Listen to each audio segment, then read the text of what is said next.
मुंख्लं अन्थाइगोरा बड'सा बिथांनि थैनाय सानजों लोब्बा लानानै दिनै 27थि अल इंडिया अन्थाइगोरा बड'सा गल्ड काप भलिबल चेम्पियनशिप बेनि जोबथा हाबाफारियाव बाहागो लानो हानाय Bodoland एसेम्ब्लिनि speaker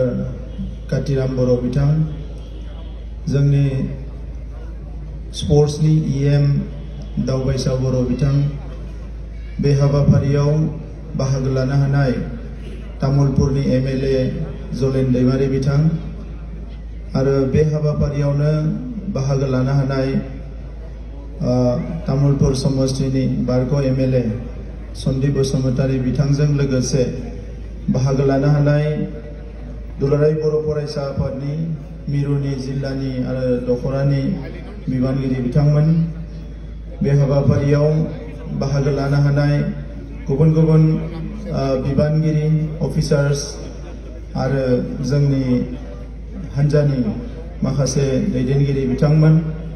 sports एसोसिएशननि general secretary बिथां डिस्ट्रिक्टनि आरो दिनैनि बे भलिबल बादायलायनायनि सामलायगिरि बिथांमोन, आं बयनिसिमबो बे समाव गोदान बोसोरनि गाहाम हामलायनाय बावहरनाय जाबाय आरो दिनैनि बे हाबाफारियाव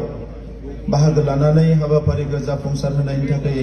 बयनिसिमबो साबायखर बावनाय जाबाय। আজি এই বিশেষ অনুষ্ঠানত উপস্থিত সকলো অতিথিবৃন্দলৈ মই নতুন বছৰৰ শুভেচ্ছা জনাইছো আৰু আহি থকা ভোগালী বিহুৰ মই উলক আৰু শুভেচ্ছা আপোনালোক সকলোলৈ আপোনালোকৰ পৰিয়ালবৰ্গলৈ মই জনাইছো আৰু ভগৱানৰ ওচৰত প্ৰাৰ্থনা কৰিছো নতুন বছৰত আপোনালোক সকলো যাতে ভালকে থাকিব পাৰে, মংগলে থাকিব পাৰে আৰু আপোনালোকৰ সকলোৰ মনৰ ইচ্ছা মনৰ আশা পূৰণ হয় ইয়াৰ কাৰণে ভগৱানৰ ওচৰত প্ৰাৰ্থনা কৰিছো। मैं ये फाइनल में हिस्सा लेने वाले दोनों टीमों को बधाई देता हूं। आप लोग बहुत अच्छे प्रदर्शन किए और इसके लिए फाइनल गेम में पहुंच गए हैं और मुझे उम्मीद है हम सबको एक अच्छे एक प्रदर्शन एक गेम देखने को मिलेंगे। अन्थाइगोरा बिथांनि मुङाव 21 बोसोर खाग्राबारि दख'रा दुलाराय बर' फरायसा आफादा बे बादायलायनायखौ खुंबोबाय थादों। गोबां बोसोरनिफ्राय खोनाबाय थादों, आंबो बाहागो लानो हायाखैमोन। देग्लाय बाहागो लानो मोननानै मोजां मोनदों। आंनि गोसो गोरबोनिफ्राय खाग्राबारि दख'रा एबसु स्पर्ट्स एसोसिएशन आरो गासैबो ओनसोलनि रायजो राजानिसिम साबायखर बावदों जे जोंनि बर'नि सासे बिर जोहोलाव बिथांनि मुंखौ बुहुम बिखायाव अराय सम फोथांनानै लाखिनो आरो बिथांखौ जोंनि जाखांबोनाय जोलैनि गेजेराव लाइमोनफोरनि गेजेराव गोदान जेनेरेशननि गेजेराव मोनसे इन्सपिरेशन हिसाबै बिथांखौ अराय सम फोथांनानै दोननो थाखाय जि हाबाफारिखौ लादों बियो जोबोद बाखनायथाव जादों आरो बेनि थाखायनो आङो दख'रा एबसुनिसिम आं साबायखरखौ बावदों। आङो बे हाबाफारिनि गेजेरजों अन्थाइगोरा बड'सा बिथांनि सोरगोआरि जिउ सोलेरनि खाथियाव आंनि खुलुमनाय आरो सिबिनायखौ बावहरबाय। बिथांनि नखरनि साफ्रोमबो सोद्रोमानिसिम आंनि गोसो गोरबोनि अननायखौ आं बे समाव बावहरनाय जाबाय। मानगोनां रायजोफोर, जोङो बयबो मिथिगौ जे बर'नि जि जारिमिन उदांस्रिनि उन आरो सिगाङाव नायोब्ला उदांस्रिनि उनाव जोंनि जि जारिमिन बियो जोबोद दुखुनांथावबो जादों आरो गोग्गाथावनाबो जादों। जों बयबो मिथिगौ गोदो गोदायनिफ्रायनो बे सा सानजा भारतनि बुरलुंबुथुर सेरफाङाव आरो काछाराव जोंनि सुबुंफ्रा रायजो जाबोदोंमोन आरो बे रायजो गोमाजानायनि उनाव जेला जोङो गुबुन गुबुन जायगायाव थानो लाबाय बै समाव जि मोनसे गोदान सिस्टेम फैबाय बे सिस्टेमा सोबख'नाय थगायनाय नासयनाय जोंनि सायाव खालामदोंमोन आरो बिनिफ्रायनो उदां जानो थाखाय साननो गोरों बर'नि माखासे सानसुमैफ्रा दैदेनगिरिफ्रा गोसो गुदुं लाइमोनफ्रा ज' जानानै जि मोनसे राजखान्थि मोनथायनि सोमावसारनाय जादोंमोन बेवहाय जोंहा गोबां मोजां मोजां सुबुं धोनखौ जों खोमानानै लादों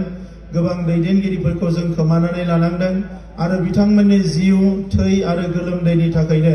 दिनै बुहुमाव बर' माहारिया थांनानै थानो हादों दा बिनि थाखायनो बिथांमोनखौ जों अराय सम सिबिनांगोन बिथांमोनखौ जों अराय सम गोसोआव लाखिनांगोन आरो फैबाय थानाय समाव जोंनि हारिखौ गोख्रोङै गायसननो थाखाय जोङो बिथांमोनखौनो सोर्स हिसाबै लानानै जे बिथांमोना जे सेल्फलेस गावनि फारसे जेबो सानालासे गावनि बेसेन गोसा जिउखौ जे हारिनि थाखाय बावलांबाय न'खराव बेसेबांबा जेंना दङमोन गोरिब न'खराव जोनोम जादोंमोन न'खरखौ नायनांगौमोन नाथाय गासैखौबो बिथाङा नागारनानै जे हारिया जे बयनिख्रुइबो देरसिन बेखौ साननो जोंखौ फोरोंलांबाय दा बिथांमोन बायदि जोहोलावनि जि हारिनि फारसे अननाय हारि सिबिनायनि जि गोसो बेनो जोंनि थाखाय गिदिर थुलुंगा आरो जोङो इयुनावबो जाहाथे बेबायदि जोहोलावफ्रा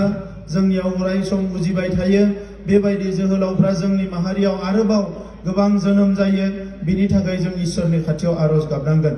जोङो मिथिगौ 1987 मायथाइनिफ्राय बड'फा उपेन्द्रनाथ ब्रह्मनि दैदेननायाव जि सोमावसारनाय जादोंमोन बे आन्थोर जुवाजासे फैनानै 1993 मायथाइयाव एकर्ड जाफैदोंमोन आरो बै समसिम जोंहा 1135 सुबुङा जिउ गारनो गोनां जादोंमोन बिनि उनाव फिन एबसु बिएलटिनि सोमावसारनाय एनडिबिनि सोमावसारनाय आरो दासिम जों हिसाब खालामनानै नायोब्ला 5000निख्रुइ बांसिन सुबुङा जिउ गारनो गोनां जादों दा बेनिखायनो थांना थानाय बर' फिसाफोरनि गेजेराव दिनै मोनसे बिबान थाबाय जे जाय हार्ड आर्न होनना बुङो जोबोद खस्थ' खालामनानै जोबोद बेसेन होनानै मोननाय जोंनि मोनथायफोरखौ जोङो आद्रि खालामाजासे मोजाङै बाहायनांगोन दा नैबे समाव बेनिखायनो जों दानि सरकारा जोंनि सोलोंथाइ जोंनि गेलेमु जोंनि हारिमु जोंनि आबाद जोंनि रांखान्थि जोंनि राजखान्थि समाजखान्थि गासैखौबो गोग्गो खालामनो थाखाय जों नारा नाथा नाजादों आरो बारा गोबाव गैला जोंनि हारियाबो दिनै जुदियो जोंनि सुबुं अनजिमाया खमब्लाबो भारतबर्षआव गुबुन गुबुन बिथिङाव बयजोंबो मिथिजानाय मोनसे हारि जानो थांगासिनो दङ दा बेनि थाखायनो लाइमोनफ्रा जौ जुवानिफ्राय गोजानाव थानांगोन फेग्रा मुवा जानायनिफ्राय गोजानाव थानांगोन जों बयबो मोजाङै गेलेनांगोन जों बयबो मोजाङै हारि सिबिनांगोन आरो जों बयबो मोजाङै सोलोंथाइखौ लानांगोन अब्लासो बड'फानि सिमां मुंख्लंफोरनि सिमां अन्थाइगोरा बड'सानि सिमां बियो मोगथाङाव महर मोनगोन आं बयनिसिमबो बे समाव रोजा रोजा साबायखर बावबाय दा जोंनि जोङो बिटिआर गभर्नमेन्टआ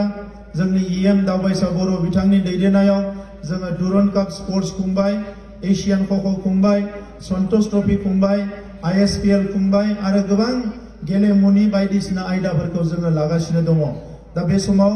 गेलेमुआ जोंनि बयनिख्रुइबो प्रायोरिटी दा बेवहाय मोननै फुटबल एकाडेमि जोङो गायसननो थांगासिनो दङ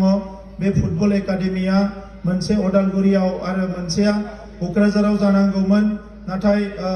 बे अदालगुरियाव जानो गोनां जोंनि जि एकाडेमि बियो भेरगावआव जानो गोनांखौ सुबिदा थानायलाय जागायजेननायाव जोङो बेखौ मसलपुराव जोङो स्टार्ट खालामनो सानदों आरो दायो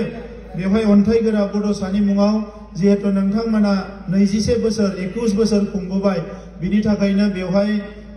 हाग्राबारियाव देग्लाय बोसोरनिफ्रायनो अन्थाइगोरा बड'सानि मुङाव मोनसे भलिबल एकाडेमि बेखौ जोङो जागायगोन आरो बेखौ जागायजेननो थाखाय बिटिआर गभर्नमेन्टनिफ्राय जोङो बे स्टेडियाम बानायनाय गासैबो फोसाबनाय गासैबो खामानिनि थाखाय 2.5 कोटी रां जोङो सेंसन होगोन जाहाथे बेखौ स्टार्ट खालामनो हायो आरो नोंथांमोना जे बिथांनि मुसुखाखौ जोबोद साबना हामना बेवहाय गायसनदों बड'फाजों लोगोसे बिनि थाखायबो आं साबायखर बावनानै फिन खेबसेयावबो बिथांनि न'खरनिसिम आंनि खरे गंलायै खुलुमनाय आरो अननाय सिबिनायखौ बावहरनानै आंनि बुंनायखौ बेवहायनो फोजोबबाय आरो दिनैनि बे जि जोंहा 21थि भलिबल बादायलायनाय बेखौ बेखेवबाय होननानै फोसावनाय जाबाय गोजोन्थों साबायखर थाबाय